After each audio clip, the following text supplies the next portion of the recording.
लोकसभा चुनाव से पहले अब इंडिया गठबंधन में पीएम पद को लेकर मचा है संग्राम। राहुल गांधी या अखिलेश यादव दोनों में से किसे बनाया जाए पीएम का चेहरा। समाजवादी पार्टी की तरफ से उठ रही है मांग। नेताजी के सपने रह गए अधूरे तो अखिलेश यादव को करने चाहिए पूरे। मुलायम सिंह को पीएम न बनने को लेकर सपा समर्थकों में टीस बरकरार। अखिलेश का नाम सामने आने से गठबंधन के सामने आई बड़ी चुनौती। चलिए आपको बताते हैं। लोकसभा चुनाव जैसे जैसे नजदीक आ रहा है, इंडिया गठबंधन अपनी योजना बनाने की जगह आपसी विवादों और उलझनों का शिकार होकर कमजोर पड़ता दिख रहा है। मध्य प्रदेश विधानसभा चुनाव में जहां कांग्रेस और समाजवादी पार्टी आमने सामने खड़े दिखे, वहीं अब कांग्रेस और समाजवादी पार्टी के बीच अपने नेताओं को पीएम पद का प्रत्याशी बनाने की होड़ भी दिखाई दे रही है। कांग्रेस के लोग चाहते हैं कि राहुल गांधी को पीएम पद उम्मीदवार बनाया जाए, तो वहीं दूसरी तरफ समाजवादी पार्टी के लोग चाहते हैं कि अखिलेश यादव को पीएम पद का चेहरा बनाया जाए। अब सवाल ये उठता है कि अलग अलग चेहरों के साथ चुनाव में गए तो कैसे एकजुटता का संदेश पाएंगे और सामने खड़े चेहरे का मुकाबला कर पाएंगे या नहीं।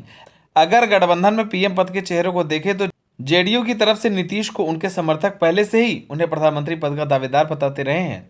अब इस सूची में अखिलेश यादव का भी नाम आ गया है। अभी हाल में मुलायम सिंह यादव की जन्मतिथि पर सैफई में आयोजित समारोह में पार्टी के बड़े नेताओं ने जिस तरह से अखिलेश को प्रधानमंत्री बनवाने की बात को सामने रखा, उससे तय है कि आने वाले समय में इंडिया गठबंधन की चुनौती एक अनार 100 बीमार वाली होने वाली है। प्रधानमंत्री पद की महत्वाकांक्षा जाहिर कर अखिलेश समर्थकों ने उन्हें राहुल गांधी के मुकाबले खड़ा कर दिया, जबकि कांग्रेस की तरफ से भी राहुल गांधी को प्रधानमंत्री पद का चेहरा बताने की बात सामने आती रही है। हालिया घटनाक्रम को देखें तो सैफई में मुलायम सिंह की जयंती पर आयोजित एक कार्यक्रम में सपा के राष्ट्रीय उपाध्यक्ष किरणमय नंदा ने कहा कि हम लोग बहुत खुश होते हैं अगर नेताजी प्रधानमंत्री बन जाते। नंदा ने कहा, अभी हम लोगों के पास मौका है। 2024 का लोकसभा चुनाव बहुत नजदीक है। हम लोग चाहते हैं कि हम लोगों का जो सपना अधूरा रह गया उसे पूरा करते हुए 2024 में इसी उत्तर प्रदेश से अखिलेश यादव को भेजकर देश का प्रधानमंत्री बनाएंगे। इसी के साथ ही सपा के प्रमुख महासचिव रामगोपाल यादव ने भी कहा कि आगामी लोकसभा चुनाव में अगर सपा 40 सीटें जीत लेती है तो पार्टी अखिलेश यादव को प्रधानमंत्री बनवाने की हैसियत में होगी। और वहीं दूसरी तरफ कांग्रेस के प्रवक्ता का कहना है कि इंडिया गठबंधन कांग्रेस के नेतृत्व में बन चुका है। जितने भी राजनीतिक दल इसमें शामिल हैं या आगे और भी जो विस्तार से जुड़ रहे हैं, उनके बीच सीट बंटवारा और आगे चुनाव में या उसके बाद किस नेता या किस पार्टी की क्या भूमिका या पद होगा, वह सभी निर्णय इंडिया गठबंधन की बैठक में तय होंगे। इससे पहले भी जो निर्णय हुए वह गठबंधन की बैठक में ही तय हुए, चाहे वह नाम हो या अन्य कोई एजेंडा। कौन प्रधानमंत्री बनेगा या किसको कितनी सीट लड़नी है, यह सभी निर्णय किसी व्यक्तिगत पार्टी के नेता के बयान से तय नहीं होंगे।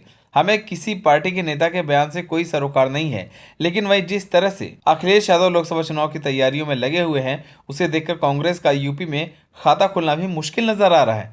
इसी तैयारियों के बीच अखिलेश यादव वीपी सिंह की मूर्ति के अनावरण के लिए चेन्नई पहुंच गए और वहां पर अखिलेश यादव को चीफ गेस्ट बनाया गया, जबकि इस कार्यक्रम में कांग्रेस के नेताओं को नहीं बुलाया गया। कांग्रेस को न बुलाए जाने और अखिलेश यादव को खास तरजीह देने के मायने निकाले जा रहे हैं। हिंदी पट्टी में स्टालिन की कोई खास पहचान नहीं है। यही हाल अखिलेश यादव का दक्षिण की राजनीति में है।